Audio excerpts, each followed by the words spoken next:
Well, it wasn't a great weekend for Arsenal. They watched Manchester City slip up, but they watched Liverpool win and then were held themselves to a 1-1 draw by Chelsea. This is what Mikel Arteta said. Obviously, we had a very clear intention how we're going to evolve the team and what we could do as a team. And that was about making the pieces in the car much better, much more efficient, different, more unpredictable. What we find out is that every day we have to change something big. You know, the engine, the wheels, the steering wheel, because we have problem after problem. But the way the team adapts, normally the team goes down. And this team is an unbelievable energy and spirit and courage to play the way we want to play. So I'm very proud of them. He's very proud of them, yeah. But it's a car whose parts aren't all quite working. Well, yeah, like everybody's trying to fine-tune their car. And, you know what I mean, we're seeing a lot of teams at the moment with cars that are not fine-tuned enough. That's enough car. I was waiting for that. I think that yesterday, one of the biggest thing for me, especially with the game, is when I saw that team, I was a lot more confident about how we were going to play. I think that people saying, you know, dropped a point away from home, when you're going for a title, the main thing is you don't lose. Of course, you're 9 points behind Liverpool, and those are the things you want to try and eat into those. But the fact is, a point at Chelsea, in the current climate, you have to take it, and you have to be grateful for it, simply because you're still in touch. That's the main thing. To lose that game would have been really bad for Arsenal. It would have been a nightmare for them. I thought for them to get the point, you have to take that, and you have to try and take whatever positivity you can. Hopefully players, we see Saka, we see Rice, maybe injured, good time, maybe because of the international break, and then they could come back. Arsenal, remember what Arsenal's record against the top six used to be, and what Mikel has turned it into now, getting something from these teams. And I think that with this break, playing the teams that we've played, Arsenal, I think that they should be very positive about that, to move on, because you just got to try and eat into these points that they're going to have to try and make up. Yeah, and that's maybe the issue around this point at Chelsea. It's not that in isolation it's a bad point away from home against Chelsea. It's that they are now 4 points behind Manchester City and 9 points behind Liverpool. Is that the concern, that the context of this draw? I mean, the context for this draw is also you're playing, like for Arsenal, playing against a team like Chelsea is in the up, right? They in the momentum, right? So meaning then what Riley said, yeah, it makes so much sense. Away from home, getting a point is a good thing. And even for Chelsea, they cannot look as a bad result, because where they come from, and Arsenal is clearly going after the title race, while Chelsea is going after the Champions League. So there are two different objectives, but both teams, of course, want to win. And the way they set up, if you look at the tactical side, they made sure that both midfielders, you understand, from both sides, you know, Partey and Rice, and then put Odegaard in the middle. And then Chelsea did the same with Lavia and Caicedo. Yeah. Set the tone too. And then have Palmer as the freedom in front. So making sure that they didn't get no surprise, because those two can handle either of them. The only key thing, what I thought, and we talked about it before, was about what Odegaard did. When he came in the team, I didn't expect him to already be at the... I'm not talking about the ability, but I'm talking about a player that's been out so long and coming back and playing like that. I was like, wow, this kid is really... the way he was demanding the ball, and the way they were giving him the ball also, and then still having the key to open up everything. Even when the first goal came, the way he assists and set people up, for me it was like... He's bigger than a myth for them. So that's why it's very good that he's back. Yeah, and that's exactly it. That's the encouragement for Arsenal going forward, is that they have Martin Odegaard in there now. They have him, but we're obviously a little bit worried about what's going to happen with Saka and Declan Rice. And yes, Odegaard is really important for them. But I do think their away form is something that needs to be looked at. It's 8 points in 6 away games. Yeah. They've only generated coming into this game, they had only generated 37 shots away from home, which is one of the lowest. That's a problem. After Brentford. So there's something clearly not working away from home, and that's something that needs to be looked at. I think when you look at the left side, sort of like the overlaps with Martinelli, you do need a Calafiori, I think, would work much better on that, you know. I just worry whether sometimes, even if with Odegaard, then they'll be dependent on Odegaard to create, but hopefully that will free up Saka as well. You know, But the thing, Mina, you make a great point. The thing with before the injury and when Calafiori came in, we saw how he activated Martinelli.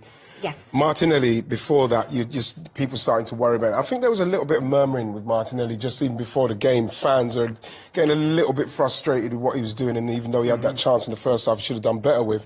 I started to feel for him. When Calafiori's playing, he actually activates him better. He can come inside, Calafiori can go outside. He's got someone to play off. He's more involved in the game. And we all know with Odegaard on Saka's side, when that's working, that's what they do. It's just unfortunate that Calafiori's out at this time, but I was pleased that he scored that. But at the same time, I felt that yesterday, the thing that bothered me more than anything else is that kind of like passiveness when we were winning. We should have pushed up again. I think that we kind of dropped off. Even for their goal, you know, we didn't get ourselves right in the second phase. We found our two holding midfielders over the other side of the box. Those are the things that worry me more than anything else, simply because, not only because we're not scoring enough goals, but simply because our defence was so good and we were so tight that we were able to defend that better. That's the worry for me, is how easily that goal was constructed by Chelsea. I think the chances and the goal opportunities will come back, Kels, but I think that we need to get solid defensively again.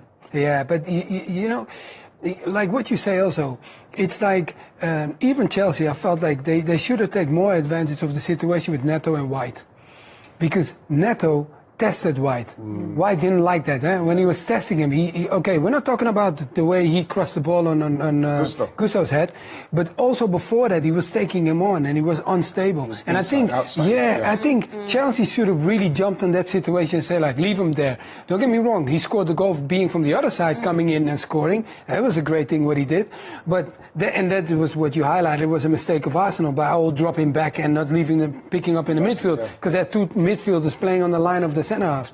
But for me, it was more like at that moment, I want to see, like, when you see you having a right defender or a left defender being tested and not as confident, then you got to punch on that situation. You got to go for that. And I felt like Chelsea needed to go for that moment and really go for them and make them know, like, listen, if you are weaker on that side or White is not playing, because normally White doesn't have a problem with anybody that's quick or whatever they are, he can handle it.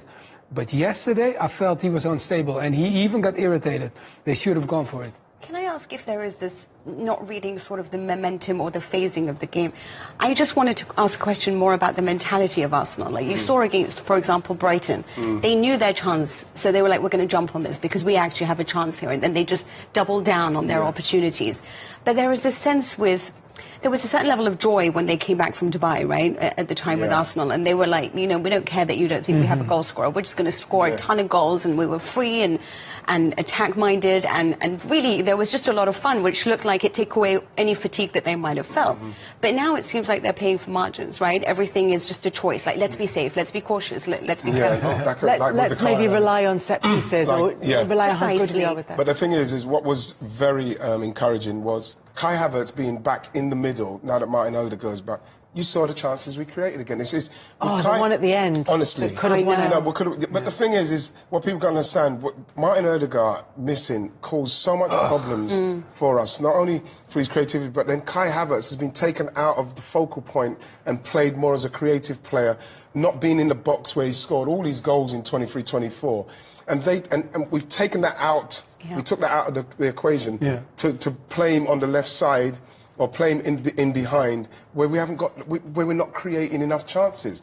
And him playing there, Kels, changed that. It changed that, being a focal point, especially in that Chelsea side with defenders, good defenders, but not as experienced as that's what the Chelsea need for me, a Thiago now, an experienced centre-half to really solidify that, because the defence could be solidified. The midfield's good and the strike and the forwards are good.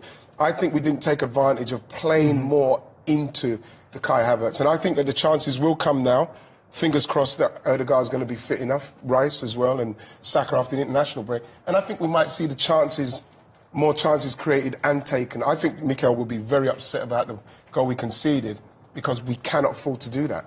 And the other thing as well is that the fixture list is going to not ease up in terms of dates, but ease up maybe in terms of the level of opponent. Because Arsenal, I mean, Mino's right to mention the away record, but it's been tough in terms of the opponents that Arsenal have faced away from home. I think the pressure comes more with, you look at those games, Forest at home, you look at all of those games now playing against Arsenal, I think you have to probably look at, I always look at the games you think you can win.